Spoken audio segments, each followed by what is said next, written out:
Does anyone have a question they would like to ask?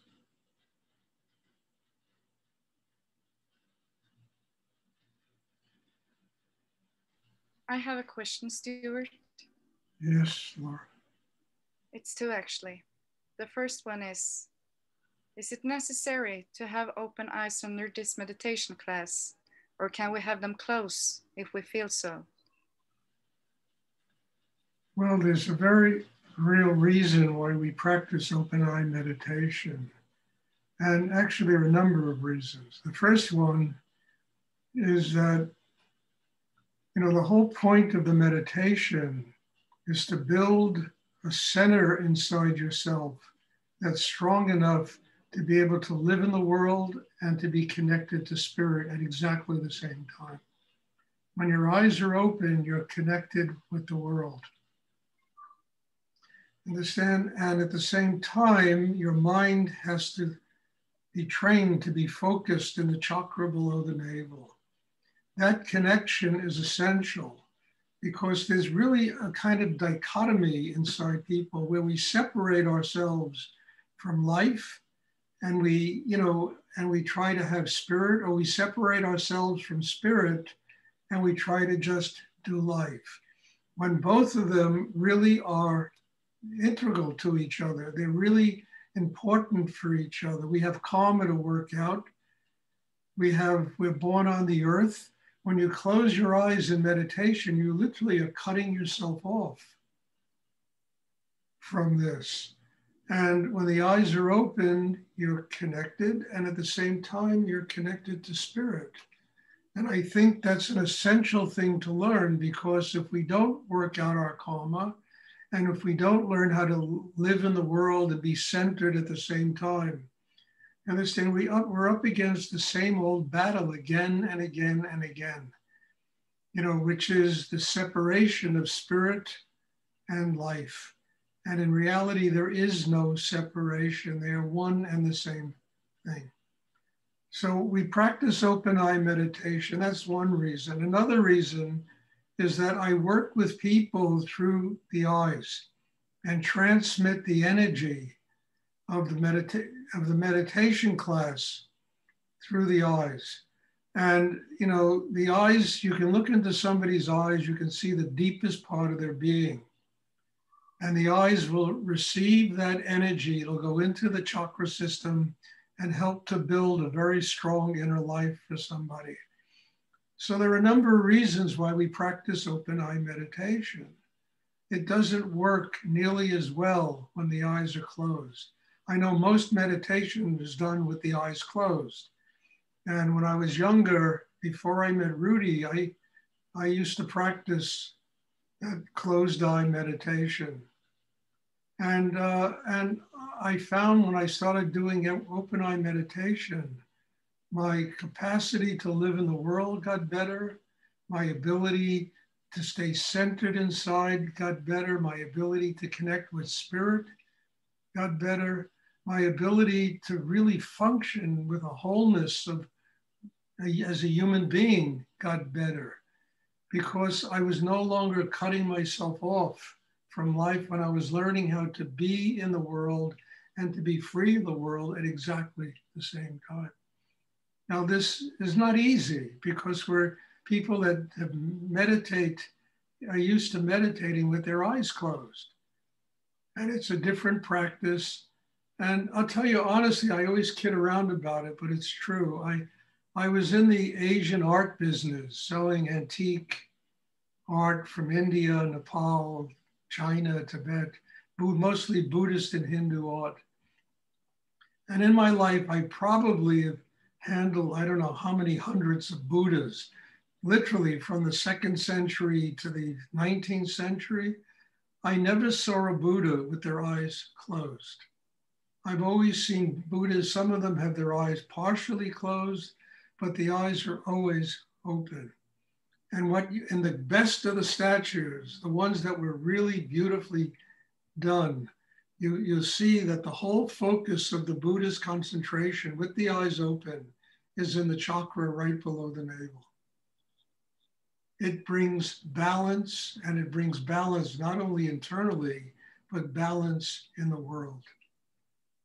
So that's why I teach open eye meditation. Another reason is I studied with a great master who trained me this way. And I have discovered that if you really do it, it works in such a profound way that it will, transform one's consciousness deeply and profoundly and enable one to do those two things, to be able to live in the world and to be free of the world at exactly the same time. This is a hard thing to even comprehend because we're so used to cutting ourselves off from the world. We're so used to battling with the world. We're not used to being in harmony with life. We're not used to being at peace living in the world. And having the eyes open, being able to be conscious, of viewing the external world and being connected with God at the exact same time is kind of a miracle that can be attained if a person practices and works at it. And it takes our consciousness to a much higher level. And I'm not putting down other kinds of meditation. I think whatever works. But in this class, you should do what is being taught. If you go to another class with another kind of, you do what the teacher's teaching. But don't try to bring something else into the class that's not going to work in this class. I'm not in competition with anybody else, and people should do whatever helps them grow. But while you do this meditation, try to practice what is being taught in this meditation, and not to be sitting and doing something that you learned somewhere else that might break the whole flow of the meditation, not only for you, but for other people sitting here. I recommend when you do this, do it with your eyes open. Do you recommend that also when you meditate alone?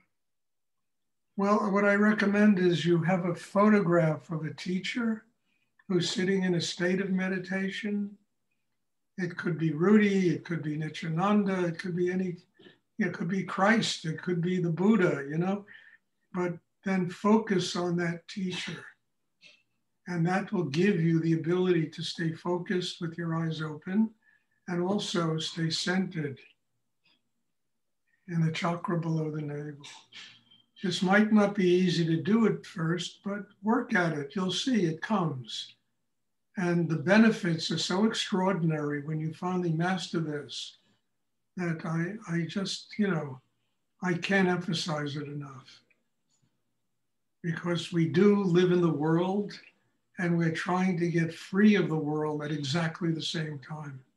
But you don't get free of what you haven't worked out, what you haven't lived with. You need to experience things in order to get free of them. So we need to experience, please try and sit still. We need to experience, living in the world and getting free of the world at exactly the same time. It's a paradoxical experience. Excuse me? It's kind of a paradoxical experience. Until you do it, then it's not. I mean it. Once you master this, there's no paradox in this. It absolutely works. And what I found challenging is when I have my eyes open, I easily get attached to things I see. But something is happening. Suddenly I break through kind of a wall and nothing is apart from each other. Nothing is paradoxical anymore. It's just this. When you have your eyes open, try to keep your attention focused in the chakra below the navel. Then you won't get swept away in everything. And then you'll get very Could you talk about Shakti? About Shakti? Excuse me? If you could talk about Shaktipat and transmission. Well, that's what goes on in this meditation. It's the transmission of Shakti, of spiritual energy. And that's why it's essential that the eyes are open, because that it works that way. The energy is transmitted through myself into each and every person in this class, and it will enter your system through the eyes. And it'll go into each chakra, and it'll help to strengthen the whole chakra system. Shaktipat is really spiritual energy being transmitted. And teachers that evolve in themselves and grow to the point where they can do this, you know, it's a very important aspect of the transmission of teachings from generation to generation, the transmission of Shaktipat. Because of that comes spirit, higher energy. And it always flows through people who truly have gotten the training to where they have built a system inside where they can seriously do that kind of thing. They don't just talk about it. They don't just, you know, manufacture it. It's truly, they are like a child of God. That energy flows through them. And it really nurtures people that come to these classes and that want to grow and have a spiritual life. It's also the way teachings are passed on from, you know, teacher to students, from generation to generation through Shaktipat.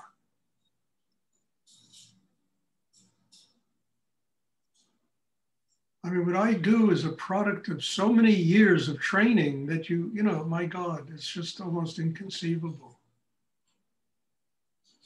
The words that come out of my mouth, the energy of the classes, this is years and years and years of having worked with myself and thousands of other people that have given me the capacity to do what I do.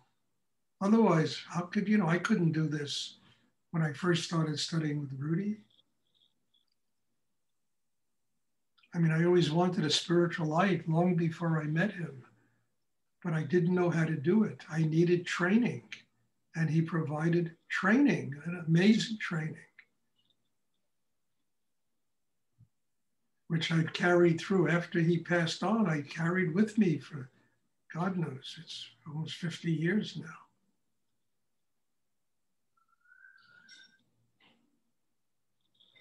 But Shaktipat is an essential ingredient because that really is the healing energy. And the purpose of being in these classes is to get a strong enough chakra system so that you can receive that Shaktipat. You don't get it unless you make a commitment to get it, to get the training, to get what a teacher really has to give. And without that kind of commitment, forget about it. You know, you can bounce around from this to that, come to a class occasionally, and it's all bullshit, you know? It doesn't work.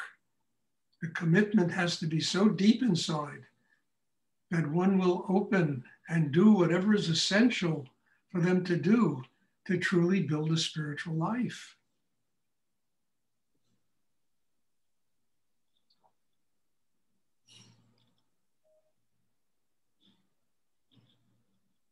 And I'll be honest with you, there's probably nothing harder to do in this world because it's all intangibles.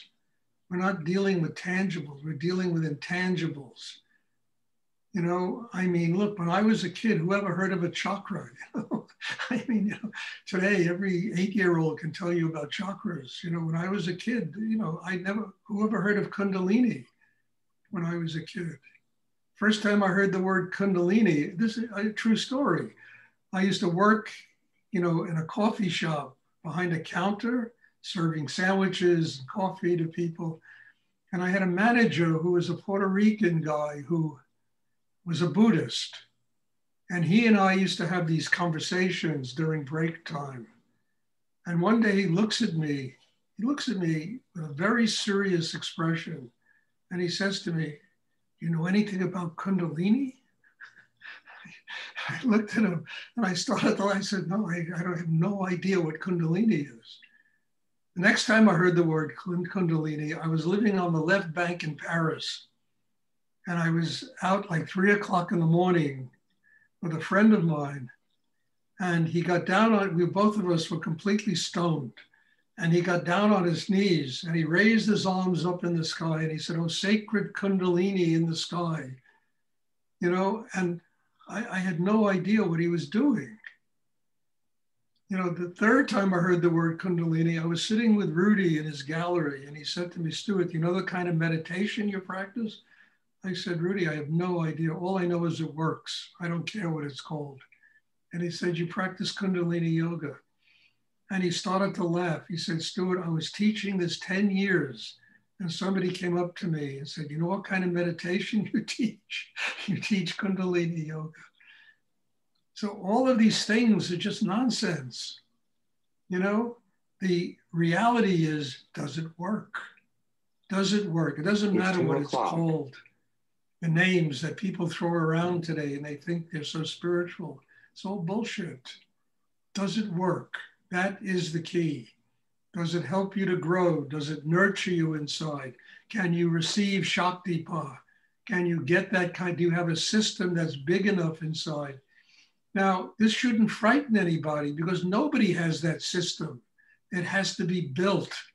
One has to learn how to grow inside, to develop a system like I'm talking about that can openly receive, you know, God's grace, Shaktipat, higher energy, you know, without getting yourself burnt alive, because that energy is very powerful.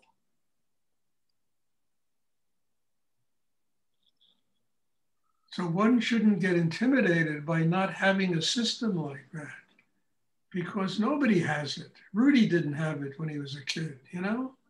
He built it in himself. And the 6 years I was with him, I saw him build that system in himself every single day of his life. He would work to build that kind of inner life that was strong enough to receive God's energy, that was strong enough to transmit it to thousands of people who came through his life. And hopefully it's what I'm trying to do with everybody that comes, to help you build that kind of system.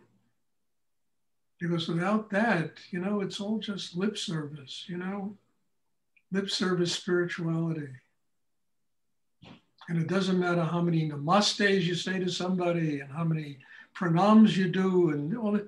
It's all nonsense unless you build the kind of inner life that truly allows you to receive the energy of God and then to transmit it to people, to other people, to be a servant of God.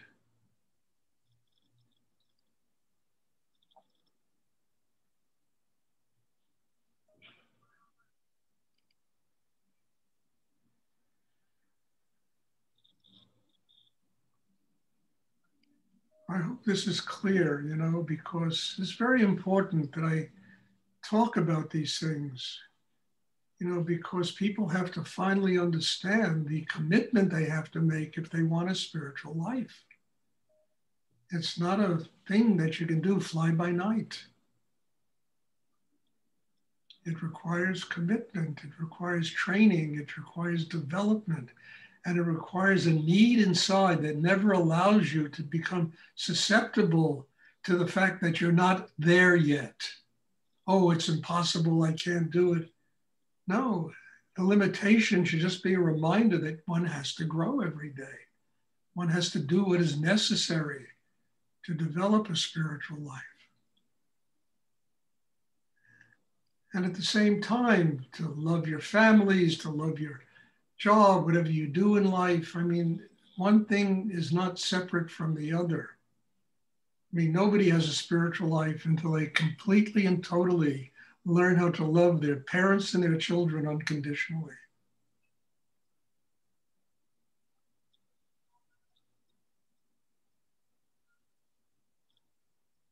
It is clear, and I'm thankful for the answer.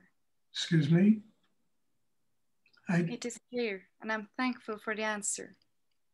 Very, very thankful. Keep at it, Laura. You have a great gift. Don't let it ever not teach you to work on yourself. I mean, it's a great gift. Does anyone else have a question they would like to ask?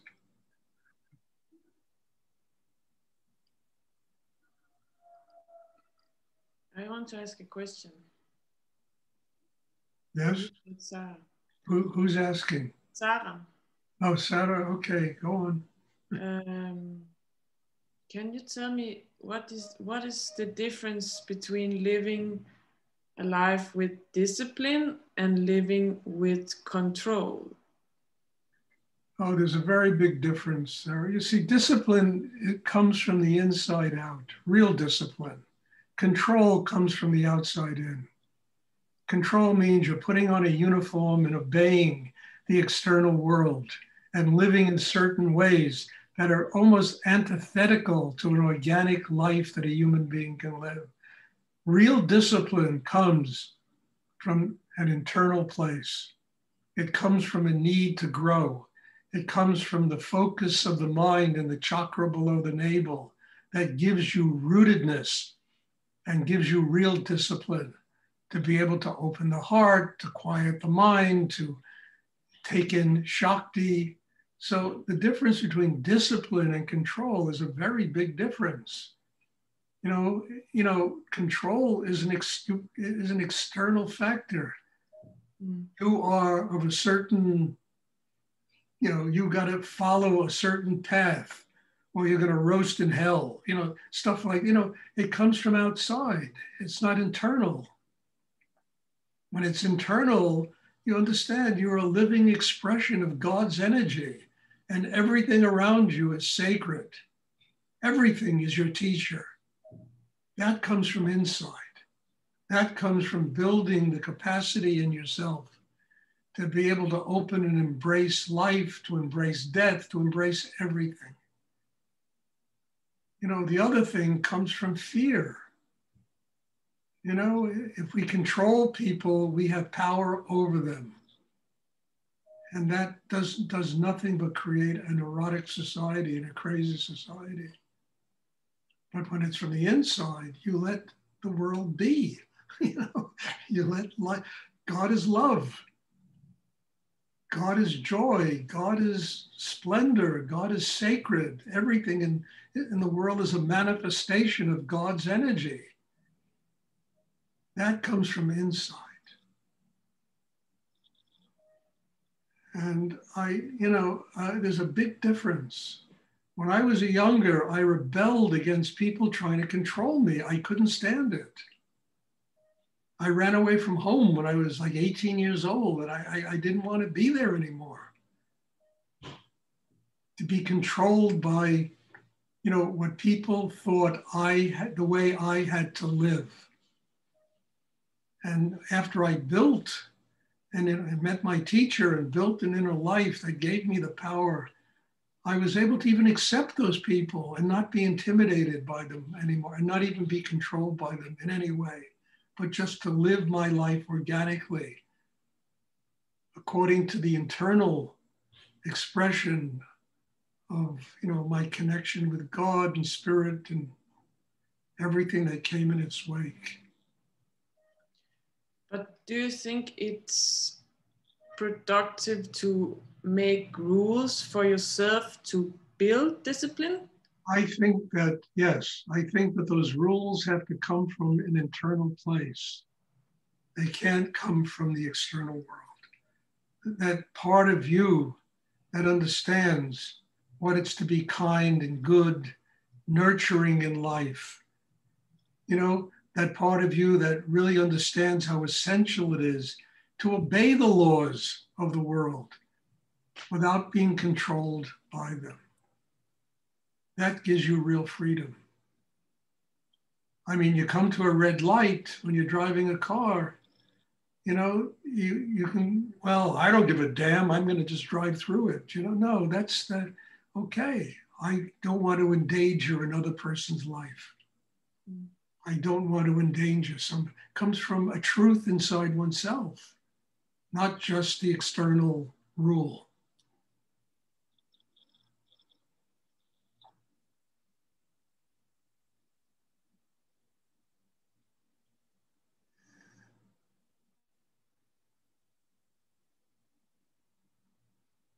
I mean, all of the rules that I follow come from me, not wanting to do damage to anybody else. not wanting to hurt other people, not wanting to take advantage of other people. And yeah, there are a lot of rules you got to follow, but they come from inside, not when they're imposed upon us. There's always rebellion, anger, insecurity. When we have the security to live that way, nothing intimidates us. You can bow to life.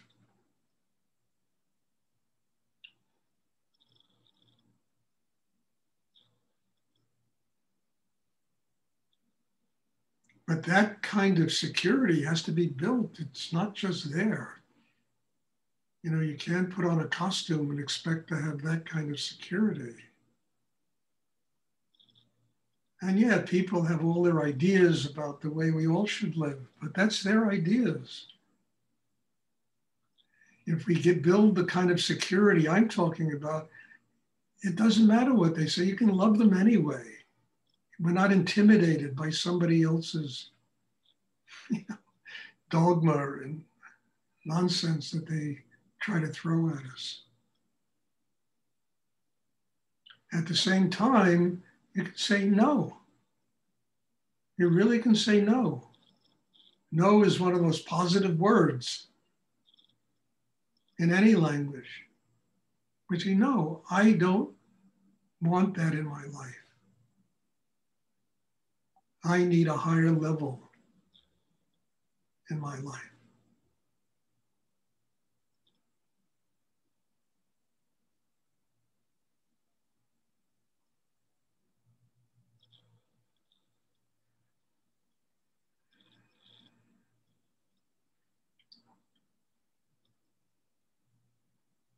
I hope it's clear, you know, because it's a very important aspect of any kind of internal growth, that the discipline comes from inside out. And then you can obey all the rules and nothing intimidates you. You don't have to, you don't have to be intimidated. You can go and do this and that and the other. Okay, it's another experience. And meanwhile, a voice inside yourself is guiding you on your real path.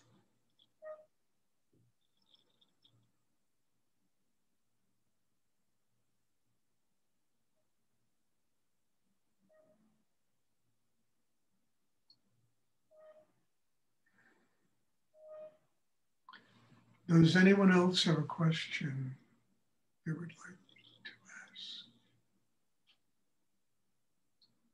And just to finish with this, you've got to be strong inside to do what I'm talking about. And that requires the work to build a system inside that is capable of doing it, capable of deferring to others at the same time, living according to that voice inside yourself that is truly opening a door and a pathway to God.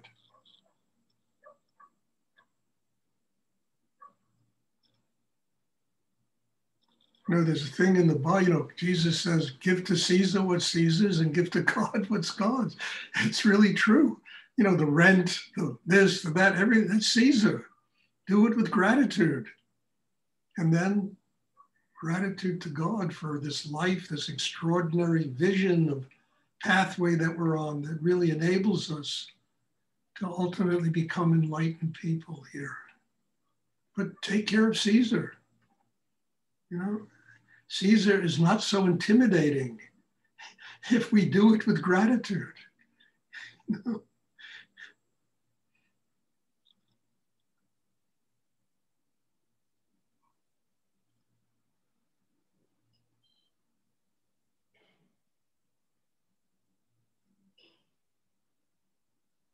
Does anyone else have a question they would like to ask?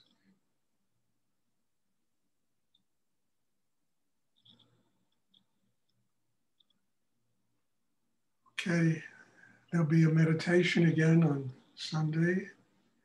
God bless you all. Thank you for being here, for, you know, making it possible for me to be here. I mean, God bless you.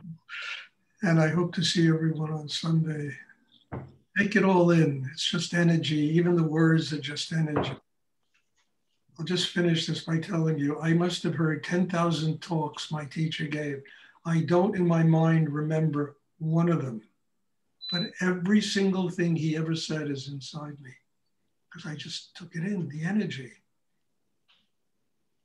So don't have to memorize any of this. Just take in the Shaktipat, take in the energy. These things will live inside you and they'll be part of your life.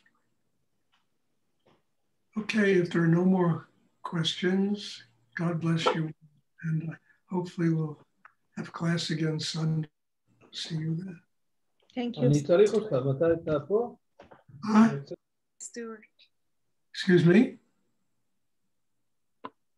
Did somebody say something? I think it was a TV or something. Huh? I think it was a TV or something came in the background. All right. Bless the TV too. Bye, Stuart. So, bye-bye. Bye. Thank you.